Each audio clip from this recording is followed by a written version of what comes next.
There's something about a light.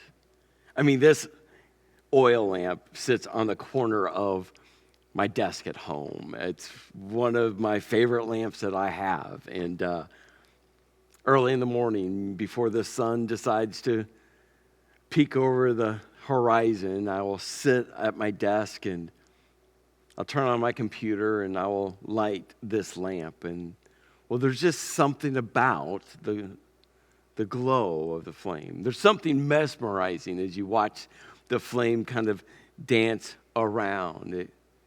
I find myself just sitting there staring into it. There's something, well, soothing as you look at the glow of the flame.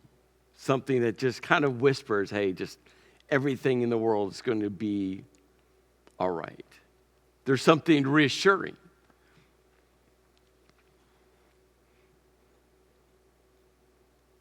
As a glow just kind of, well, warms up the space. I think about several weeks ago when we started this series, Light It Up, and we looked at Genesis 1 where there was darkness and there was disorder and there was chaos. And in the silence, God speaks and light erupts. He separates the light from the darkness. And out of the chaos comes, well, peace. Out of the disorder comes order. Out of the darkness, well, comes light. And that's why there's something so deeply spiritual. It's why one single light can dispel darkness. It's why one single light can give you a peace that nothing in this world can ever give you. There's something about light, sourced by God, and it's so good.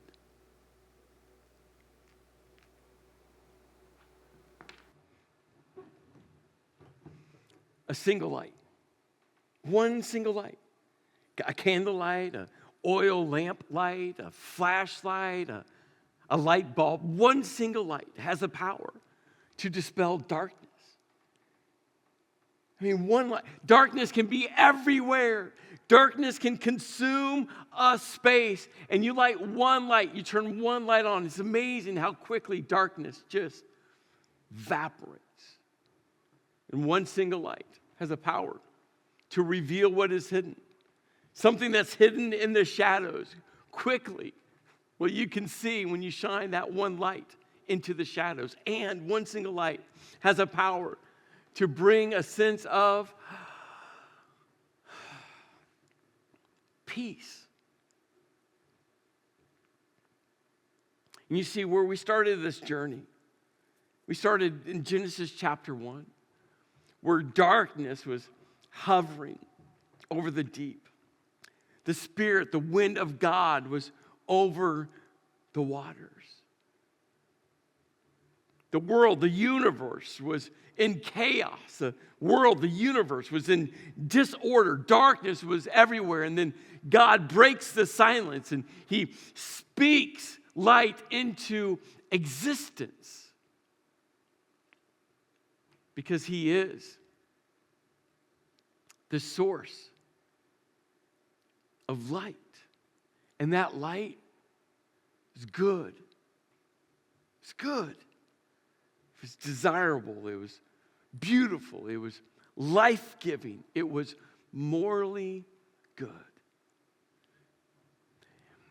And it's God's light that illuminates the darkness of the world. And here's what we all understand. And we just have to read the headlines and we know how dark our world is. But guess what? This dark world has always been dark. And you, me, have that darkness living within us, don't we? We know it's in there. We can feel it. We can sense it in our thoughts, in our actions, in our emotions. It was Jesus that said that he was the light of the world, that whoever follows him, will never walk in darkness, but will have the light of life. Because his light brings life into our broken, messy life. And today, where we're going to go in this series, Light It Up, we're going to just be focusing in on our call, if you're a Christ follower, to reflect his light. Jesus was early on in his public teaching, his public ministry. He had just started, and crowds of people started following him because they knew that he was a gifted teacher. They wanted to hear what he had to say. And one of the places Jesus spent a lot of time teaching was in this region of Galilee. In fact, the longest recorded teaching we have of Jesus is in the gospel, the book of Matthew, the story about Jesus. In Matthew 5, 6, and 7, we have the longest recorded teaching. And what we know is Jesus would have been teaching on one of these, hillsides. Around the Sea of Galilee, all the land kind of slopes into the sea, and they form this natural amphitheater where people would sit on the hills, and Jesus would stand towards the bottom, and his voice would carry up. And on that day, as he was teaching, a guy named Matthew, same guy that wrote the story of Jesus, named the Gospel of Matthew. Matthew was sitting there. Here's what we know is weeks, maybe a few months before, Matthew was actually working at his job. He was a tax collector. He was a Jewish man working for the Roman government, which means all the Jewish people hated Matthew because he worked for Rome and he was taking, or better yet, stealing money from their pockets. But Jesus walked up to Matthew and said, "Hey, Matthew, I want you to come follow me." And what did Matthew decide to do? Matthew got up and he followed Jesus. And now Matthew finds himself sitting in this massive crowds. Again, hundreds, thousands of people sitting on this hillside. And Matthew had to have felt still like an outsider. I mean, he had to look around him, knowing the number of people that he had taken money from or he had stolen money from. And now he's in Jesus' inner circle. I don't think Matthew felt like he was in an inner circle. I think Matthew felt like he was a fraud. He was an outsider. He was an outcast. For some reason, Jesus said, "Come follow me." And Matthew had said yes. And now Matthew sits there, listening to Jesus teach, surrounded by people, again, that hated him, despised him, because he had taken money from them. And then Matthew hears Jesus say, "You." Now, this wasn't some passing you or passive you. This wasn't some general you to the hundreds of thousands of people that were sitting there that day. No. This you, when Jesus said you, this was an emphatic you. Now, I don't know if you're raised in a home where pointing was outlawed. I was raised in a family where you don't point, that's rude. Well, I just want you to know, Jesus was like pointing at everyone. If Jesus could have paused that day and looked at everyone in the eye, he would have done that. But I think, again, we don't know this from the text, but I think Jesus kind of got Matthew's attention. He glanced at Matthew to say, "Hey, Matthew, I'm talking to you." You see, if you've ever felt like you were an outsider spiritually, if you ever felt like an outcast spiritually, maybe you're just sitting in church right now and you just feel like you're looking around and you're like, "I don't know why I'm here. I don't know why I came. I don't know, will Jesus accept me? Does Jesus accept me? Will Jesus love me? Does Jesus love me?" You have all those questions. You're looking around going, "I don't even know if I belong here." I just want you to know, Matthew had been thinking the same thing. And I think Jesus did get his eyes saying, No. I'm talking to you. I'm talking to you. And Jesus goes, "You are the light." Light. Again, An illustration that spans generations, that spans thousands of years. No matter what produces a light, yeah, that's changed, but we all understand light. Whether they're my Wi-Fi light bulbs connected to Alexa or my oil lamp. We all know what a light is. And Jesus goes, you are the light of the world. The world. Now, if you were living in the region of Galilee, around the Sea of Galilee, and you were a Jew, there was a reason you lived there. You see, the really good, God-fearing Jews, they wanted to live as close to Jerusalem as possible. Well, that's where the temple was. That's where all the festivals and feasts were held. That's where all the Jewish spiritual religious leaders were. I mean, Jerusalem was the epicenter. But if you lived in Galilee, you were kind of intentionally like trying to get away from all of that. Yeah, you would love God, yay God, but you didn't want to be part of all of that religiosity. And around the Sea of Galilee, there was a pretty big Roman city. It was literally called Tiberias. It was just north of where Jesus would have been teaching. In fact, in the Roman world, they didn't call the Sea of Galilee the Sea of Galilee. They called it Lake Tiberias.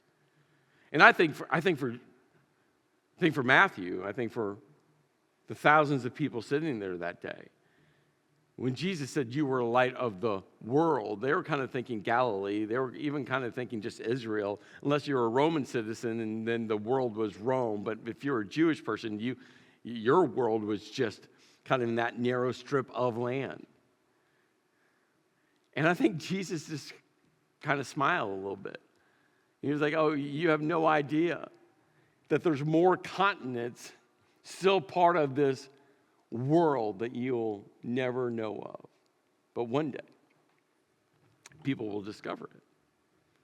And when Jesus said, you are the light of the world, what's implied in this statement is that the world was consumed by darkness. I mean, this is implied into Jesus' teaching that darkness had consumed the world, and darkness, well, was wreaking havoc inside of people just like me, people just like you. In fact, it's why when Jesus in John chapter 8 goes, I am the light of the world. Whoever follows. Not whoever has it all put together, not whoever has all the answers, not whoever can answer all the questions. No, he goes, whoever follows me will never walk in darkness, but will have the light of life. And that's why for Matthew, everything changed when Jesus said, hey, Matthew, come follow me. What did Matthew decide to do? Follow. He got up in that moment and just followed. As an outcast, as an outsider, as a person that every other Jewish person hated him, he followed Jesus. And Jesus, in that moment, made such an emphatic statement to everyone around that all you have to do is follow. All you have to do is follow. All you have to do is follow.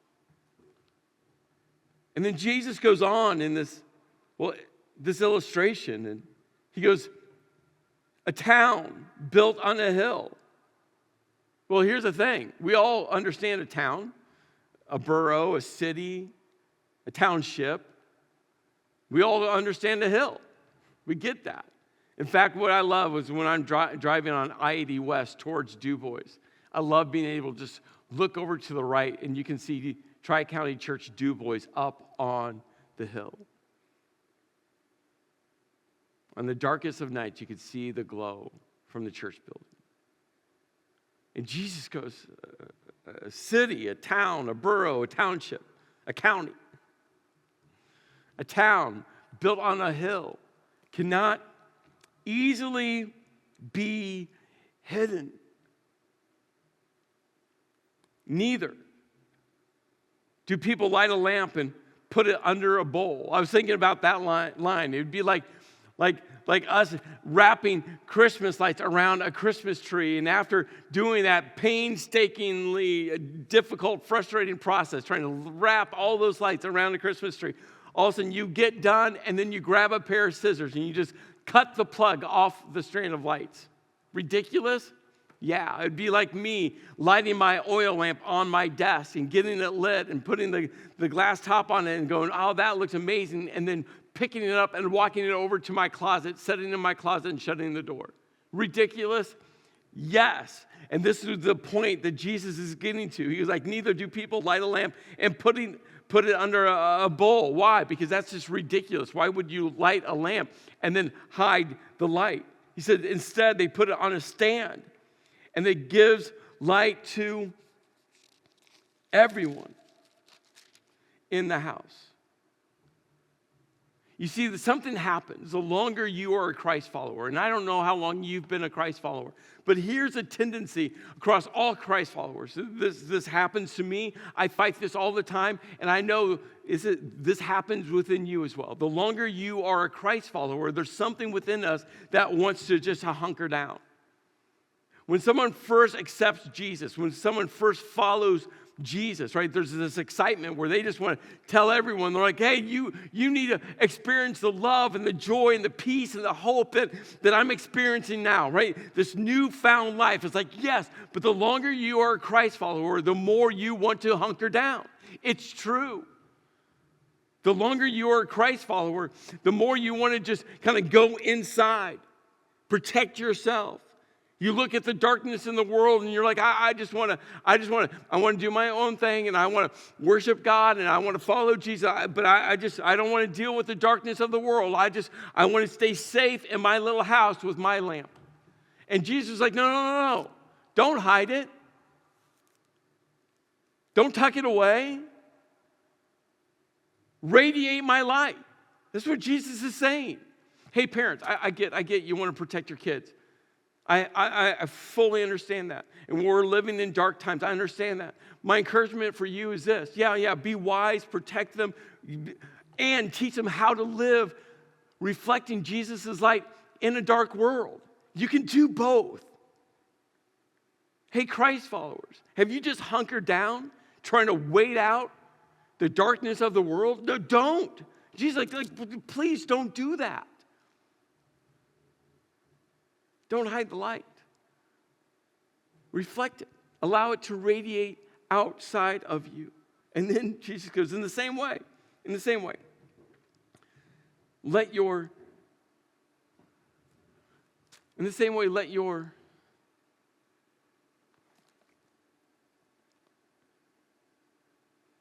light shine before others. Don't hide your light. Don't protect your light. Let it to radiate. That they may see. Who's they? The world. Everyone around you. Everyone connected to you. I mean, again, Jesus is at the edge of the Sea of Galilee, that the Romans had called Lake Tiberias. Just north of them, they could see the Roman city of Tiberias.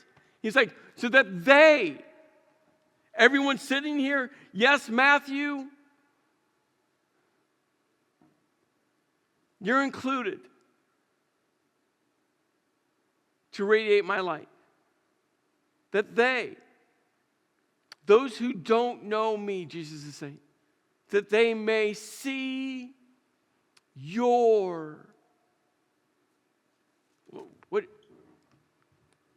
What do you think Jesus said next?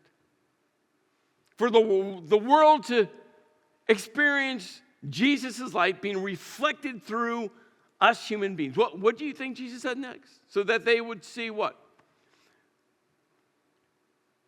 A bunch of Christ followers reflecting Jesus' light. That they may see your perfectly manicured outward life, your perfect marriage, your perfect family, your perfect kids, your perfect job, your perfect finances, your perfect leadership decision making, your perfect that they may see your moral superiority. I wrote it this way as well. your selective holiness.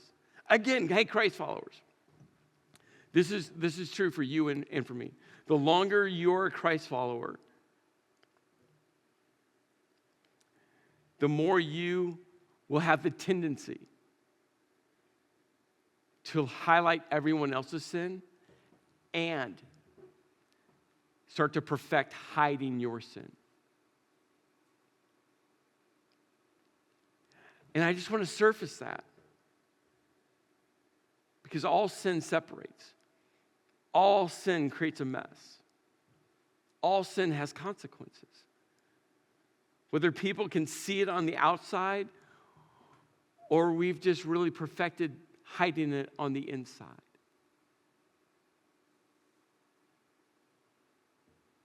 Or maybe did Jesus say that they may see your theological depth of knowledge? We work really hard here at TCC to teach the Bible in ways that everyone can grasp. That statement is not an intelligent statement. You all are extremely intelligent people. Hear that. I'm not questioning intelligence. What I'm trying to say is, I understand that this Bible, written several thousands of years ago, was written at a different time span with different languages and different cultures, right? And so we're just trying to pull that all in because we want to teach the Bible in a way that every one of you can grasp it, that can hold on to it, can go, oh, I understand that. Again, this is not intelligence. We could stand and teach and use really big churchy words that no one would understand. And that would accomplish what? Beyond that, how did Jesus teach? Jesus looked at a small boy who had a lunch and used his lunch and he taught. Jesus took water at a wedding and turned it into the best wine and taught. Jesus, sitting with the disciples around a meal, took the bread and the wine, the two staples of every Jewish meal, and he taught. Jesus spit into dirt and made mud and taught. Jesus said, a light, a town on a hill. And he taught. You see, Jesus modeled how for us to teach. Why? Because it's not about, knowing all the big words. It's about the wisdom to know God that transforms, that molds our life into action that reflects who God is, a good God. Or maybe Jesus said that they may see your unwavering and unshakable faith. Did he say that? Here's what I know. Person after person in the Bible had wavering faith and shaking faith. The Old Testament prophets wavered and shook. The apostles, those that Jesus handpicked to follow him, to be part of his leadership core, they wavered and they shook. Person after person had wavering and shakeable faith. It's not what Jesus said. What did Jesus say? So that they may see your good deeds. Your good deeds. James, the brother of Jesus, said, I will show you my faith by what I do. This is what love looks like. When we say love first, it's love in action. We want to be a church, a gathering of imperfect, messy people on mission with God, for God, to tell other people about Jesus. And the number one way we can do that is through our actions, our good deeds. But the good deeds, the end point isn't doing the good deed. The end point of the good deed is what Jesus said next. He says, and glorify. That word glorify means to worship, to honor, to raise your eyes to a perfect, holy, good God, to glorify God in heaven. when someone gives me a compliment, and we all love compliments, right? That feels good inside. I do two things every time. When someone gives me a compliment, my first thing I say to that person is thank you. I don't want to dismiss their compliment. I don't want to dismiss their words of encouragement. I don't want just to dismiss it. So I always say thank you. It's a heartfelt thank you. And the next thing I do is I call it deflecting. I always deflect it to God. You know, I'm so thankful for what God's doing in our churches. I'm so thankful what God is doing I'm so thankful that God is moving. I'm so thankful that I always deflect it, always deflect it. You know what I'm doing? I'm giving glory to God. Because the compliment, yeah, I personally am thankful for the compliment. But what I understand is who I am, how God has wired me. It's because of Him, not me. So that they may see your good deeds, putting love into action, reflecting Jesus' light, into worship, to honor, to glorify God. So let me ask you this question. What are you going to do? What are you going to do with the light within you? If you are a Christ follower, this is a question that you have to answer. What are you going to do? Whether you've been a Christ follower for one day or you've been a Christ follower for 50 years, it doesn't matter the span of time. Remember, Matthew, sitting at his tax collector table, Jesus said, come follow me. He gets up and follows right away. There wasn't some long waiting period. There wasn't some long schooling period. There wasn't some long, well, we'll see if you're spiritual enough. No. Right away, Jesus brought him into the inside and said, hey, Matthew, you're going to be one of my leaders. So if you've been a Christ follower for a day or 50 years, it's the same question. What are you going to do with the light within you? Are you going to put it on a bowl? Are you going to hunker down? Are you going to go into hiding? Or are you going to put it on a stand so everyone can see? Or are you going to climb up to the top of the hill so everyone can see? What are you going to do? Jesus said good deeds. And that's a really broad kind of umbrella term, but there's three very specific. And here's my encouragement. I don't want you to pick one out of the three or two out of the three. My prayer, my encouragement, my pressing into you is that all three of these good deeds are part of your, December, Christmas holiday season good deeds. The first one is this, is to give generously. I had a friend share this with me several weeks ago, and I loved how he simply said this. He goes, you don't give to a church, you give through a church. And I just tell you, just that simple statement is so true. Theologically, Bible, it's true, right? We're giving through the church. When my wife and I give, we give through the church because the church is a vehicle that God has put into motion to radiate His light, to reflect His light everywhere. And so if you haven't taken the step on your tithing journey, that word tithe, basically all it means is 10%. To pick a percentage that you're going to give back to God in an act of worship, in an act of honor, in an act of obedience that you give. And I want to encourage, press in all of you to give above and beyond this Christmas season. Our year-end offering that you've been hearing about, you'll continue to hear about, we're giving our year-end offering all away. And there's two very specific kind of initiatives that it's focusing on. First is a gift of sleep. In 2025, this year, so far to date, and we're still giving away more and more mattresses. We've given away 251 mattresses. Think about the individual impact of 251 mattresses has made this year. Total, since we started doing the gift of sleep just a few years ago, we've given away 826 mattresses. It's because of the generosity, the good deeds of Christ followers like you. The other part of our year-end offering is, we want to fully fund our impact partners for 2026. And they are impact partners that are within the state of Pennsylvania, beyond that, and globally. And I just love what God is doing in them and through them. But one of our new impact partners that we're just bringing in for 2026 is K-Days. And the story of K-Days it captivates my heart and soul.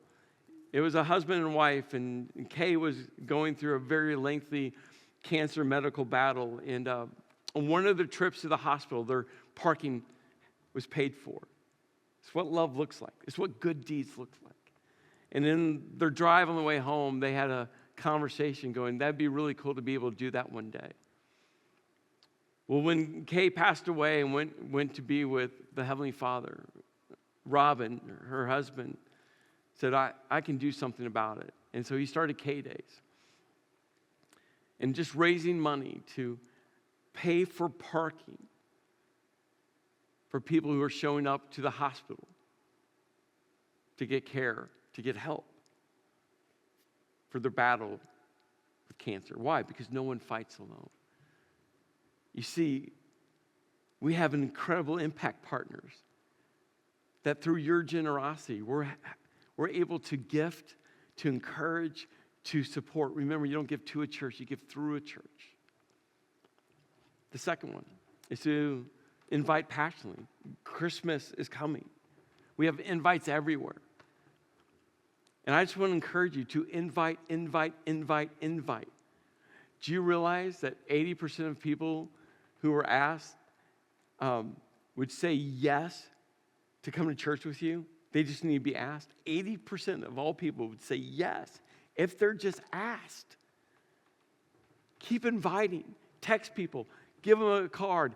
Give a big tip at a restaurant. Slide the invite card in some Christmas fudge. I don't know what. Just keep inviting. 80% of people will say yes. They just need to be invited. You talk about a good deed. And serve selflessly. This is so easy. Don't overcomplicate this one, church. Don't overcomplicate it. See a need, just put love into action. A neighbor that needs something. You see a Facebook post.